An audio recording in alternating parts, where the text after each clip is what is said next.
Morning students, class 8th के हमने chapter 10 के बारे में पढ़ा था। उसके एक दो पेज हमने पढ़ लिए थे पिछले वीडियो में। अब आगे के जो पैराग्राफ रह गए हैं वो पढ़ते हैं। तो आइए शुरू करते हैं ग्रेट स्टोन फेस पार्ट 2। तो अभी तक की जो स्टोरी है वो मैं आपके सामने थोड़ा सा बता देता हूँ कि अर्नेस्ट जो है वो वर्ष गुजरते गए, वो बूढ़ा हो गया, उसके बाल सफ़ेद हो गए और उसकी पसंदी जो है वो दूर दूर तक फैल गई, घाटी से बाहर चली गई। और ये बहुत सारे कॉलेज के प्रोफेसर और विद्वान लोग अर्नेस्ट से मिलने आने लगे घाटी में। और एक घाटी का ही व्यक्ति जो कि कवि था, उसका ज़्यादातर जो समय है वो बड़े शहरों में गुजरा था। तो उसने उस पुरानी भविष्यवाणी के बारे में अपनी कविताओं में लिखा। उस कविता में उन्होंने ग्रेट स्टोन फेस और उस भविष्यवाणी का वर्णन किया था। तो अब जब इस कवि को अर्नेस्ट के जीवन के बारे में पता लगता है तो ये उससे मिलने के लिए उसके घर पर पहुंचता है। यहाँ तक ये हमने पिछले वाले वीडियो में पढ़ा। अब आगे क्या हुआ कि जब वो उसके दरवाजे पर पहुंचता है तो वहाँ पर वो शाम को अपना काम खत्म करके अर्नेस्ट एक किताब पढ़ रहा होता है, तो उसी कवि के द्वारा लिखी गई होती है। उन कविताओं में बड़ा सुंदर वर्णन दिया गया होता है ग्रेट स्टोन फेस 2 का। तो बाद में वो कहता है कि जो आप ये बुक पढ़ रहे हैं ये मेरे द्वारा लिखी गई है और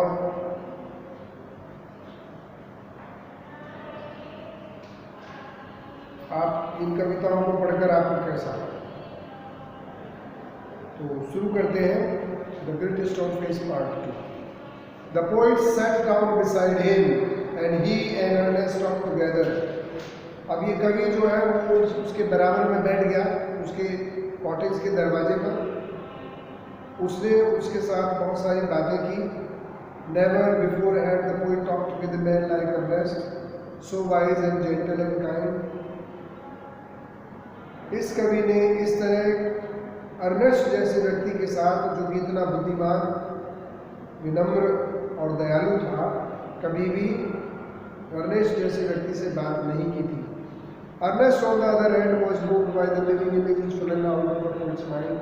और दूसरी तरफ अर्नेस्ट कवि के मन द्वारा अपनी कविताओं के माध्यम से जो जीवंत चित्रण किया गया था अपनी कविताओं में, उसके द्वारा वो बहुत ही ज़्यादा प्रभावित हुआ, द्रवित हुआ। As Ernest listened to the poet, he imagined that the great stone face was bending forward to listen to.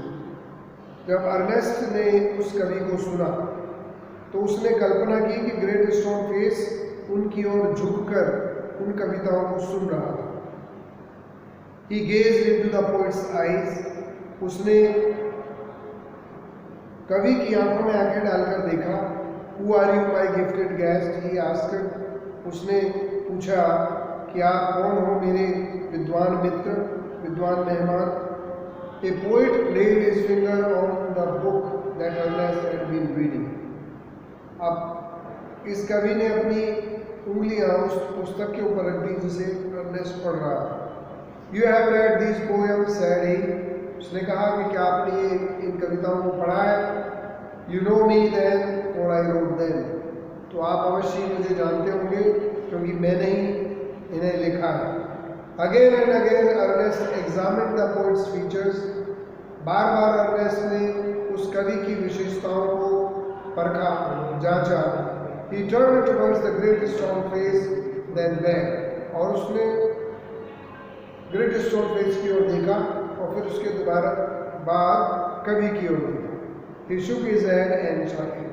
उसने अपना सिर हिलाया और एक लंबी सांस ली। Why are you so sad? inquired the poet. कवि ने कहा कि आप इतने उदास क्यों हो? Because, replied Ernest. अर्नेस्ट ने उत्तर दिया, क्योंकि all through life I awaited the fulfillment of a prophecy, कि मैं पूरे जीवन भर भविष्यवाणी के पूरा होने का इंतजार करता रहा. And when I read these poems, I hope that it might be fulfilled in you. और जब मैंने इन कविताओं को पढ़ा तो मुझे लगा कि अब वो भविष्यवाणी आपके आने से पूरी हो गई है. You hope, answered the poet. कवि ने उत्तर दिया, क्या तुम ऐसी आशा करते थे, क्या तुमने ऐसी आशा की थी. Faintly smiling, धीरे से हल्की मुस्कुराहट के साथ, to find in me the likeness of the great stone face, कि तुमने ये कल्पना की थी, ये आशा की थी कि जो समरूपता, एक रूपता है ग्रेट स्टोन फेस, पहाड़ी चेहरे की मेरे साथ. I am not worthy to be its likeness. मैं उसकी समरूपता के योग्य नहीं हूँ, उससे बराबरी करने, उससे तुलना करने के योग्य मैं नहीं हूँ. And why not? asked Ernest. Ernest ने कहा, लेकिन और क्यों नहीं.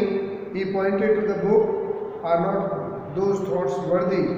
उसने उस किताब की ओर इशारा करते हुए, संकेत करते हुए कहा, क्या ये विचार इसके योग्य नहीं है. You can hear in them the distant voice of a heavenly song. आप इनमें एक दूर की आवाज़ को, हेवनली सॉन्ग, एक दिव्य गीत को सुन सकते हो इनके माध्यम से. But my life dear Ernest has not corresponded with my thoughts. परंतु प्रिय अर्नेस्ट, मेरा जीवन मेरे विचारों से मेल नहीं खाता. I have had grand dreams. मेरे बहुत बड़े सपने थे. But they have been only dreams. परंतु वे केवल सपने ही रहे. Sometimes I lack faith in my own thoughts. कई बार मुझे अपने ही विचारों में कमी महसूस हुई. Why then pure seeker of God, pure seeker of good and true, should you hope to find me in the face of mountain. तब क्यों सच्चाई को देखने वाले, सच्चे हृदय वाले आप ऐसी आशा क्यों करते हैं कि मेरा उस पहाड़ी चेहरे यानी ग्रेट स्टोन फेस से मेरा चेहरा मिलता जुलता है. The poet spoke sadly and his eyes were wet with tears. कवि ने बड़े धीमे से उदास होकर इस बात को कहा और उसकी आंखें आंसुओं से भर गईं. So too were those of Ernest. और इसी प्रकार से अर्नेस्ट की आंखें भी भर आई. At the hour of the sunset, as had long been his custom, और जब सूर्य के अस्त होने वाला जो समय होता है, जैसा कि बहुत समय से ये परंपरा रही, Ernest was to speak to a group of neighbors in open air. Ernest को एक खुले मैदान में, खुली जगह पर अपने पड़ोसियों के एक समूह के साथ बात करनी थी. Together he and the poet went to the meeting place, arm in arm. और दोनों यानी कि अर्नेस्ट और कवि दोनों हाथ में हाथ डालकर उस मीटिंग यानी सभा के स्थान पर गए. From there could be seen the great stone face. जहाँ से ग्रेट स्टोन फेस, उस पहाड़ी वाले चेहरे को भी देखा जा सकता था. Ernest through a look of familiar kindness around upon his audience.